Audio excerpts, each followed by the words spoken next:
नमस्कार, आप देख रहे हैं जेएमडी न्यूज, जहां मैं हूं आपके साथ सौम्य मिश्रा और आप सभी का स्वागत करती हूं हमारे खास कार्यक्रम बाके बिहारी प्रकटोत्सव में। जी हां, वृंदावन मथुरा देश विदेश से लेकर न जाने कहां तक लोग बाके बिहारी के दीवाने हैं। तो इस बाके बिहारी प्रकटोत्सव की सारी जानकारियां आज हम देंगे कि कैसे प्रकट हुए हैं हमारे बाके बिहारी, जिनके दीवाने सब कोई है।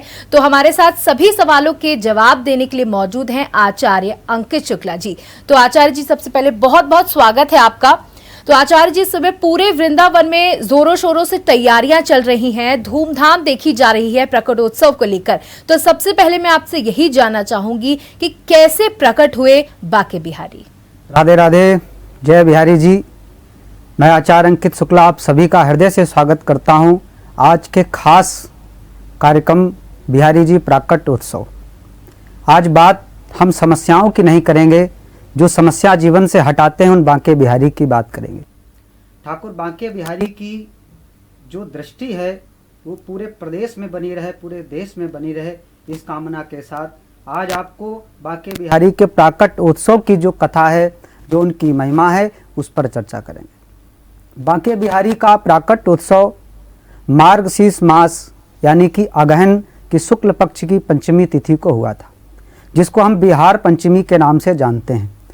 वृंदावन में तो इसे बिहार पंचमी के नाम से जाना जाता है, लेकिन अयोध्या और उत्तर प्रदेश के अन्य क्षेत्रों में रास पंचमी और विवाह पंचमी के नाम से भी जाना जाता है। आज के ही दिन श्री सीताराम जी का विवाह हुआ था और आज के ही दिन श्री हरिदास जी महाराज जी ने बहुत ही मधुर भाव से बाके बिहारी का प्रकट किया था।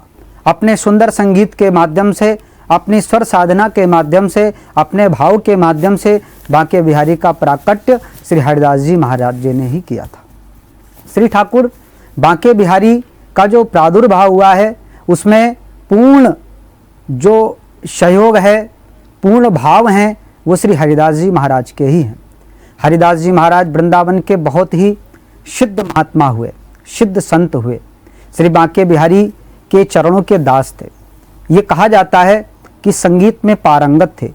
जब वो अपना वाद्य यंत्र बजाते थे, तब हिरण सिंह साथ में बैठ करके उनका वाद्य यंत्र, उनके वाद्य यंत्र से निकली हुई कलाओं को श्रवण करते थे। कहते हैं कि वो जब मधुर ध्वनि उनकी सुनते थे तो उनके मन में एक इंसानियत का जागृत भाव होता था, और जब वहाँ के पशु पक्षी उनके पास बैठ जाते थे तो उनके मन से हिंसा का भाव समाप्त हो जाता था। ऐसे श्री हरिदास जी के द्वारा प्रकट किए हुए बाके बिहारी को हम वंदन करते हैं, उनका अभिनंदन करते हैं।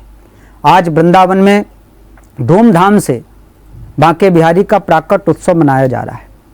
सौम्या जी कहते हैं कि बिहार पंचमी के दिन जो भक्त बाके बिहारी की देहरी में जाकर के इत्र की सेवा करते हैं, भगवान उनके जीवन में मंगल ही मंगल भर देते हैं। उनका पूरा जीवन मंगल से परिपूर्ण हो जाता है, अमंगल समाप्त हो जाता है। श्री हरिदास जी ने अपने शिष्य के साथ बैठ करके नित्य प्रति और निधिवन में, वृंदावन का एक बहुत ही प्रसिद्ध स्थान है निधिवन, जहाँ पर बाके बिहारी ने विहार किया है। रास की महिमा का प्रादुर्भाव जहाँ हुआ है, उसे निधिवन कहते हैं। बाके बिहारी के परमदास स्वामी श्री हरिदास जी नित्य प्रति वहाँ के एक कमरे में बैठ करके अंधेरे में जप किया करते थे।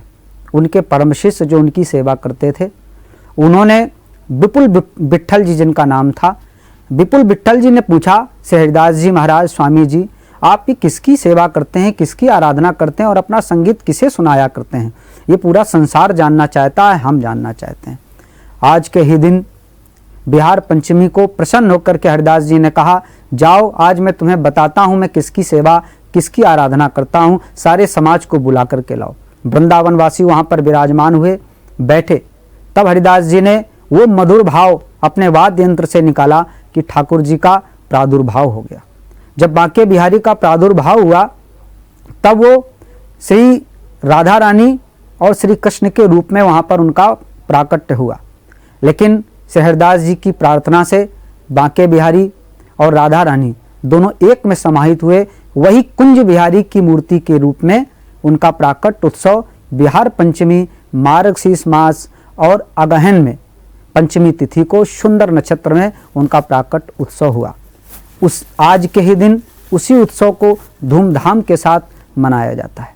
श्री हरिदास जी की ही भाव हैं, उनकी ही सेवा है जिससे आज हमें बांके बिहारी प्राप्त हुए हैं, जिनके दर्शन कर लेने मात्र से गाड़ियों की लंबी कतार हो जाती है, भूमि विस्तार हो जाती है, गगनचुंबी इमारतें प्राप्त हो जाती हैं, इस समाज में मान सम्मान की प्राप्ति हो जाती है, हमारी अंतरात्मा में प्रभु की भक्ति का अपूर्व दिव्य रस भाव का प्रादुर्भाव हो जाता है, जिनके दरबार में शीश झुकाने मात्र से हमारे जन्म जन्मांतर के पाप समाप्त हो जाते हैं। यही उनके प्राकट उत्सव की महिमा है।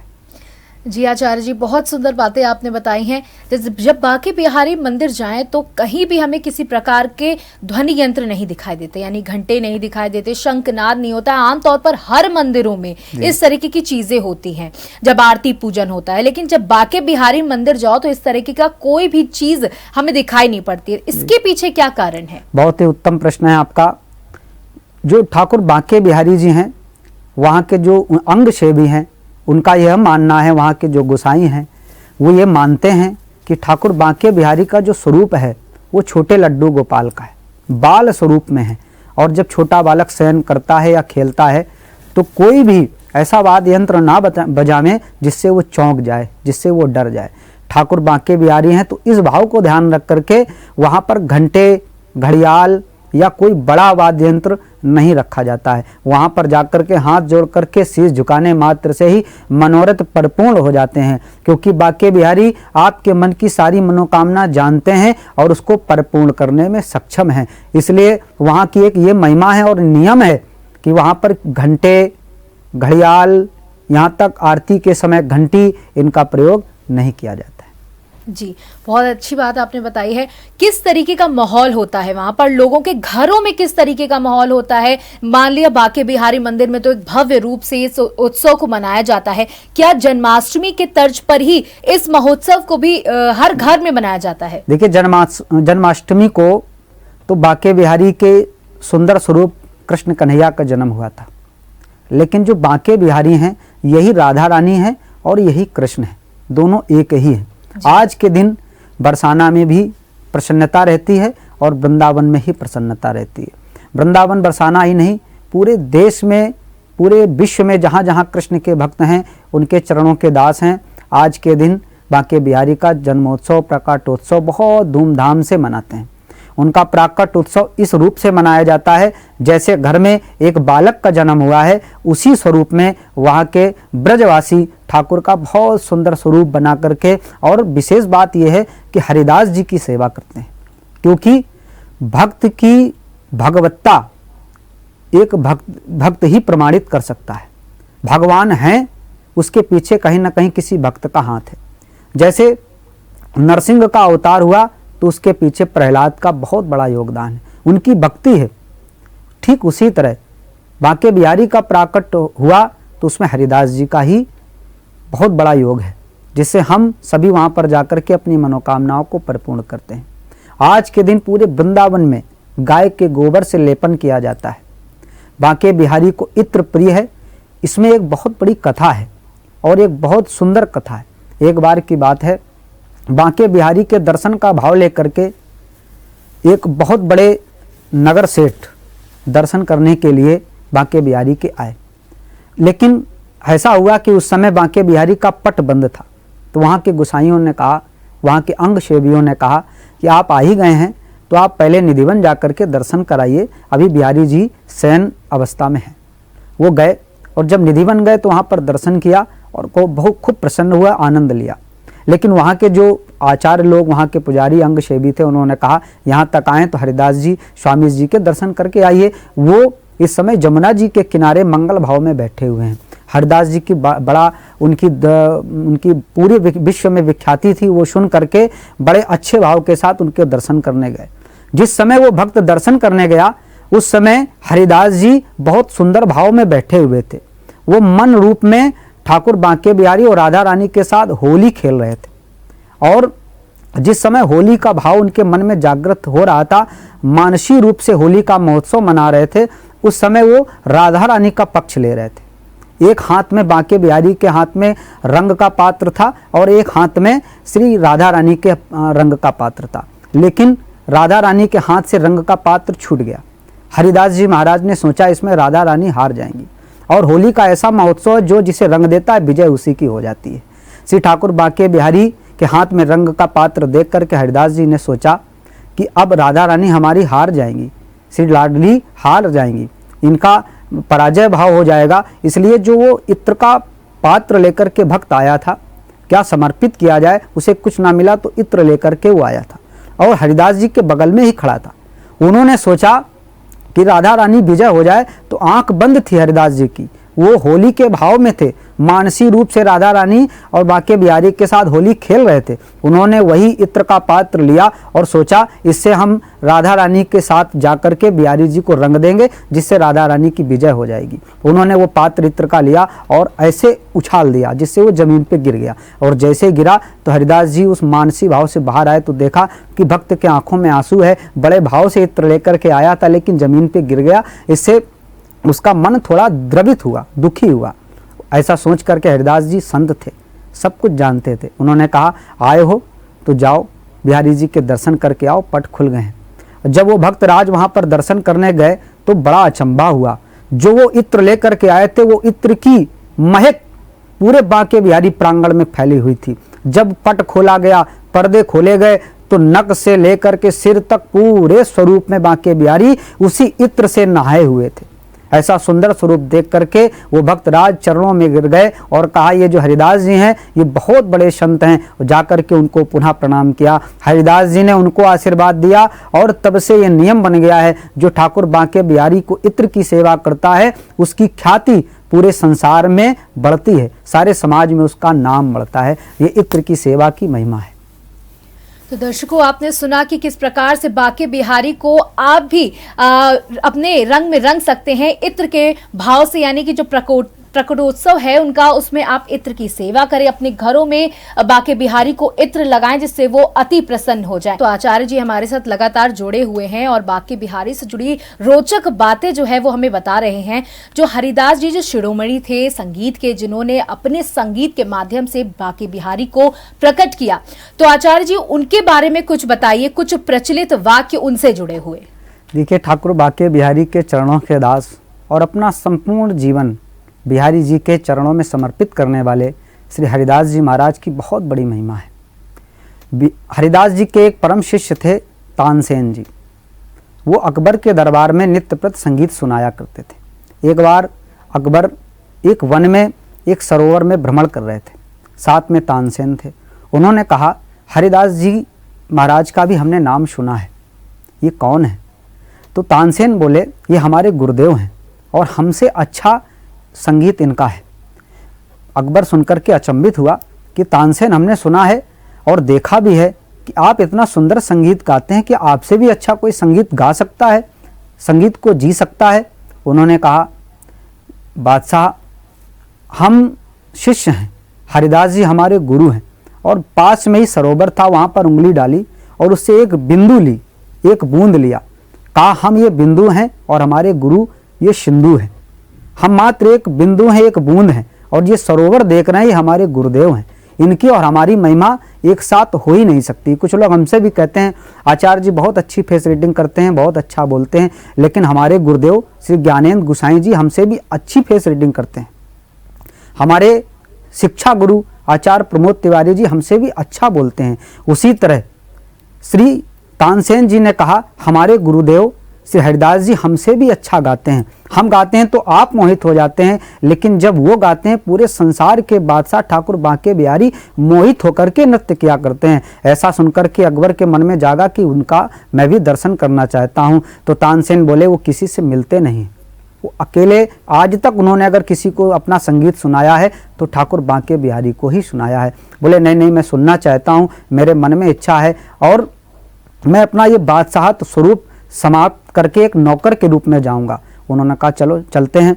और उस समय श्री तानसेन जी के साथ जाकर के उनके दर्शन किए और उनका स्वरूप देख करके बड़ा प्रसन्न हुए और उनका संगीत सुन करके उनके मन में, अंग में वो जागृत अवस्था आई कि वो भूल गया कि वो बादशाह है और उसके मुंह से वाह वाह निकला, जिसको सुन करके थोड़ी देर के लिए हरिदास जी महाराज रुके। उन्होंने कहा कि आप कौन हैं?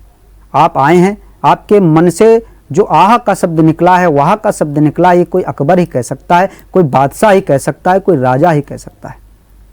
अकबर ने कहा, मैं एक आपके चरणों का दास हूँ और आपका संगीत सुनने आया था। आपने जो सुनाया उससे मेरा मन भाव विभोर हो चुका है और मैं आपकी सेवा करना चाहता हूँ, आपको कुछ देना चाहता हूँ। पहले तो हरिदास जी क्रोधित हुए। उन्होंने कहा, मैं आज तक ठाकुर जी के अलावा हमने किसी को अपना संगीत नहीं सुनाया है। कहते हैं, मानतो वही छड़ा कोपा पापिष्टा कल्पकोपना। जो संत लोग होते हैं उनका क्रोध थोड़ी देर में शांत हो जाता है और पापिष्टा कल्पकोपना, जो लोग पापी होते हैं, अहंकारी होते हैं, उनका क्रोध लंबे समय तक रहता है। हरिदास जी संत थे, थोड़ी देर के लिए शांत हुए। तुम्हारा भाव बहुत अच्छा लगा, तुम अकबर बादशाह होकर के एक यहाँ पर नौकर के रूप में आए हो, तो मैं तुम्हें संगीत सुनाता हूँ। और संगीत सुनाने के बाद उन्होंने कहा, मैं आपकी सेवा करना चाहता हूँ। अकबर से कहा, जाओ, मैं ऐसे ही प्रसन्न हूँ, मैं ठीक हूँ, तो हमारी सेवा कुछ नहीं कर सकते हो। तो उसके मन में अहंकार जागा कि एक लंगोटी पहने हुआ और एक वन में जंगल में रहने हुआ संत हमसे कह रहा कि तुम मेरी क्या सेवा करोगा। उसका जो बादशाहत थी वो जाग गई। उन्होंने कहा, नहीं, मैं आज तो आपकी सेवा किए बिना जाऊंगा ही नहीं। उन्होंने कहा, अगर कुछ करना चाहते हो तो जाओ, हमारे जो सरोवर है वहाँ पर कुछ सीढ़ियाँ हैं, उसमें से एक सीढ़ी का कोना टूटा हुआ है, जा कर के उसकी मरम्मत करा दो। बादशाह बोला कि कितने कैसे महात्मा है, अगर मांगना था कोई राजपाट मांग लेते, कोई बड़ा धन मांग लेते, मैं इनको दे देता। चलो चलता हूँ, देखता हूँ। जब वहाँ गए तो उनकी आंखों में अचंभा का सागर उमड़ पड़ा। उन्होंने देखा कि जो वहाँ पर सीढ़ियाँ हैं वैदुर मणि, विद्रुम मणि, अरुण मणि, स्फटिक मणि से सुसज्जित हैं। उनके जैसे हजारों बादशाह आ जाएं तब भी उसकी मरम्मत नहीं कर सकते हैं। ऐसा देख करके उनके चरणों में गिर गया। बोला, कुछ ऐसा मांगो जो मैं दे सकूं। हरिदास जी ने कहा, अगर देना ही चाहते हो तो यहाँ का जितना परकोटा है, यहाँ पर 10 किलोमीटर तक कोई किसी भी जीव जंतु का शिकार न करे, यह आप हमको वचन दे करके जाइए। उसने हरिदास जी को वचन दिया और उनकी महिमा को बार बार दंडवत प्रणाम करते हुए, प्रभु का गुणगान करते हुए चला गया। और पूरे संसार में अकबर ने स्वयं हरिदास जी के महिमा का गुणगान किया। ऐसे संत होते हैं जो अपने लिए नहीं मांगते, दूसरों के लिए मांगते हैं, जिससे सारे संसार का कल्याण हो। जो जमाने के लिए हंसकर जिया करते हैं, दुश्मन भी उनकी तारीफ किया करते हैं। ऐसे हरिदास जी महाराज को हम दंडवत प्रणाम करते हैं। उनकी महिमा अगर हम कहने को निकलें तो बहुत बड़ी महिमा है। हमारा शब्द छोटा पड़ जाएगा, हमारा जीवन छोटा पड़ जाएगा। जिसके मोह में, जिसकी माया में सारा संसार मोहित है, उसको प्रकट करने वाले श्री हरिदास जी महाराज हैं। उनके बारे में सिर्फ इतना ही कह सकते हैं कि अगर अपने मन में हरिदास जी की भक्ति और ठाकुर बांके बिहारी की भक्ति रख ली तो आपके जीवन के सारे संघर्ष समाप्त हो जाएंगे। जी आचार्य जी, बहुत अच्छी अच्छी बातें आप बता रहे हैं, क्योंकि ये महोत्सव ही इतना बड़ा है जिसके दौरान हम ये चर्चाएं कर रहे हैं। जैसे आमतौर पर मैंने बहुत सारे लोगों के मुख से ये बात सुनी है कि बांके बिहारी के मंदिर जब जाते हैं हम, तो हर सेकंड, हर क्षण में पर्दा बंद करने की एक प्रथा है। तो उस प्रथा के पीछे की कहानी क्या है? देखिए, हमारा ठाकुर जो है वो चोर है। ब्रजे वसंतम नवनीत चौरम गोपांगनानाम च दुकौल चौरम श्री राधिकाया हृदयस्य चौरम चौराग्य गरणम पुरुषम नमामि। अगर आपने उसकी नज़रों से नज़रें मिला दी तो आपका वो चित्त चुरा लेगा। और ऐसी जाने कितनी कथाएं आती हैं। वो आए तो थे ठाकुर के दर्शन करने, लेकिन वो वहीं के होकर के रह गए, फिर दोबारा नहीं गए। लेकिन कहते हैं ये सारा समाज, ये परिवार हमारे भरोसे है। अगर हम सब वहीं हो जाएंगे तो सारा संसार कैसे चलेगा, भारत राष्ट्र की महिमा आगे कैसे बढ़ेगी। इसलिए पर्दा थोड़ी देर के लिए हटाया जाता है, फिर लगाया जाता है। पर्दे में ठाकुर बांके बिहारी रहते हैं, जिससे कोई भी उनके मोहित ना हो सके। और दूसरा भाव ये भी है वहाँ के ब्रजवासियों का कि बांके बिहारी छोटे हैं, बाल स्वरूप में हैं और सुंदर श्रृंगार करते हैं। किसी की नज़र ना लगे, इसलिए थोड़ी थोड़ी देर में वहाँ पर पर्दा गिरा दिया जाता है। यही इस पर्दे की महिमा है। जी, जैसे आप बात निधि वन की लगातार कर रहे हैं कि हरिदास जी भी वहीं रहा करते थे और वहीं पर ही ये मूर्ति पहले प्रकट हुई थी, उसके बाद ये प्रांगण बनाया गया और बाके बिहारी को वहां पर बिठाया गया। तो निधि वन से जुड़ी भी बहुत सारी कहानियां हैं कि वहां पर रात में हजारों गोपियां जो है नृत्य करती हैं, श्री कृष्ण वहां मौजूद होते हैं, बाके बिहारी वहां मौजूद होते हैं। जो उनको देख लेता है तो फिर वो अपनी हालत में नहीं रह जाता कुछ भी बताने के। तो उसके पीछे की कुछ अगर रोचक बातें हो तो बताएं। देखिए, वहाँ की महिमा है कि सूर्यास्त के बाद निधि वन में कोई रुकता नहीं है। आज भी वहाँ पर श्री ठाकुर बांके बिहारी और सौंदर्य की स्वरूपा माता लक्ष्मी की स्वरूपा राधा रानी आती हैं और वहाँ पर आज भी गोपियों के साथ ठाकुर बांके बिहारी रास रचाते हैं। वहाँ की एक महिमा है कि वहाँ पर जितने भी वृक्ष हैं निधि वन में, वो एक वृक्ष कोई नहीं है। जड़ एक है लेकिन ऊपर से वो दो हैं। वो दो जो जड़ हैं, एक राधा रानी और एक कृष्ण है, एक गोपी है और एक कृष्ण है। यही वहाँ की महिमा है। कहते हैं कि अगर आप बांके बिहारी के दर्शन करने जाएं तो निधि वन अवश्य जाएं और वहाँ पर अच्छे भाव से जाएं। हम जब भी कभी मंदिर जाएं तो छोटा भाव लेकर के न जाएं, वहाँ कमियां ना निकालें। जब भी हम ठाकुर बांके बिहारी के दर्शन करने जाएं या निधि वन जाएं तो वहाँ की महिमा को देखें, वहाँ के स्वरूप को देखें और हर पल अपने आप को भाग्यशाली माने, भगवान को धन्यवाद दें। भगवान आपने हमें बहुत कुछ दिया है, आपका शुक्रिया है, शुक्रिया है, शुक्रिया है। इसी भाव से निधि वन जाएं, इसी भाव से बांके बिहारी के दर्शन करें। और निधि वन में कहते हैं कि रात्रि के समय वहाँ कोई नहीं रुकता है। जो रुका है वह तो पागल हो गया है या तो संत हो गया है या वो प्रातःकाल मिला ही नहीं है, ऐसा वहाँ के लोगों का मानना है। इसलिए वहाँ पर सूर्यास्त के बाद रुकना, ठहरना, वहाँ दर्शन करना मना है।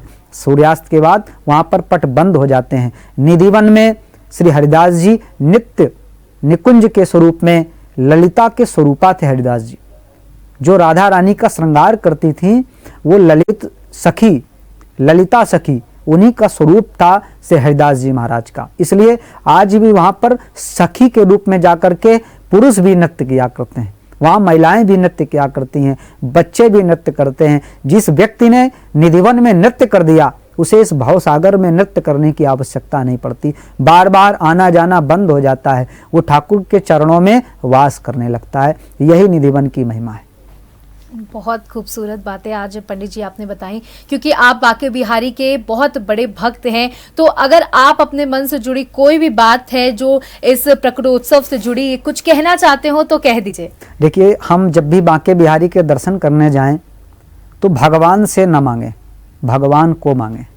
भगवान आप मेरे हो जाओ तो एक सारी कायनात मेरी हो जाएगी।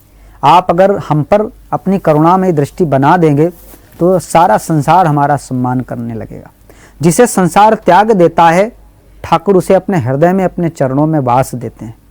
हम पूरी जिम्मेदारी से कह सकते हैं कि 100 में 70% लोग दर्शन करने के बाद जब बाहर आ जाएं तो उनसे ये पूछा जाए कि आज ठाकुर बांके बिहारी ने किस रंग का वस्त्र धारण किया है तो लोग नहीं बता पाएंगे। क्योंकि जब हम ठाकुर का दर्शन करने जाते हैं तो उनसे मांगते ही रहते हैं, भगवान हमारा पुत्र पढ़ने लगे, सुंदर बहू आ जाए, व्यापार चलने लगे, हमारा दाम्पत्य जीवन मधुर हो जाए। इस चक्कर में हम बिहारी जी को भूल जाते हैं और अपनी जो मांगे हैं उन्हें बढ़ा देते हैं। भगवान के सामने जाएं तो उनकी माला को निहारें, उनके अंग वस्त्रों को निहारें, उनके मुकुट को निहारें। वहाँ पर जो श्रृंगार किया गया है उसके दर्शन करने का ही फल है। आप जितनी देर वहाँ रहेंगे उतनी देर में आपके सारे कष्ट समाप्त हो जाएंगे। मेरा निजी अनुभव है। हमें भगवान ने बहुत कुछ दिया है और हम आज आपके सामने बैठे हैं, इसमें परमात्मा की ही तो देन है, बांके बिहारी की ही तो देन है, गुरुदेव का ही तो आशीर्वाद है। अगर आप बांके बिहारी के दर्शन करने जाएंगे तो फिर कहीं आपको कुछ मांगने की आवश्यकता नहीं पड़ेगी। जब भी दर्शन करने जाएं तो विशेष ध्यान रखें, किसी ब्रजवासी को अपशब्द ना कहें। वहाँ पर जिससे प्रसाद लें उससे भी अच्छे भाव से प्रसाद लें। जहाँ माला खरीदें उससे भी अच्छे भाव से आप माला लें। जहाँ जिस आप होटल में रुकें वो भी एक ब्रजवासी है, उससे भी अच्छे भाव से आप वहाँ पर सेवा करें, अच्छे भाव के साथ। वृंदावन में अहंकार नहीं दिखाना चाहिए।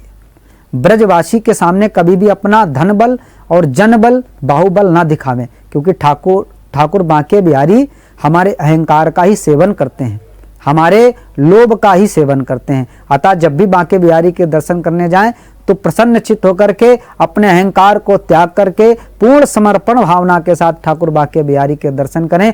ये मेरा विश्वास है, बांके बिहारी आपको नित्य प्रति बुलाते रहेंगे, समय समय पे बुलाते रहेंगे और आपकी सारी समस्याएं समाप्त कर देंगे। श्री ठाकुर बांके बिहारी आपकी सभी मनोकामनाएं परिपूर्ण करें। आज इस प्राकट उत्सव की आप सारे संसार को, आप सभी भक्तों को शुभकामनाएं, खूब खूब आशीर्वाद। तो आज का जो हमारा कार्यक्रम रहा वो बहुत ही ज्यादा रोचक रहा, जहां आपने बहुत सारी बातें जो है आचार्य जी के माध्यम से जानी। बांके बिहारी मंदिर से जुड़ी हुई बांके बिहारी कैसे प्रकट हुए और हम सबके आराध्य बने। तो अगर आपको मौका मिले तो आप भी जरूर पहुंचे बांके बिहारी के दर्शन करने, क्योंकि एक बार पहुंचेंगे तो दोबारा बार बार आने का आपका जरूर मन करेगा, ऐसी वहां की महिमा है। तो हमारे इस खास कार्यक्रम में तो इतना ही, लेकिन आगे की तमाम खबरों और इसी तरह के कार्यक्रमों के लिए हमारे साथ जुड़े रहें। नमस्कार।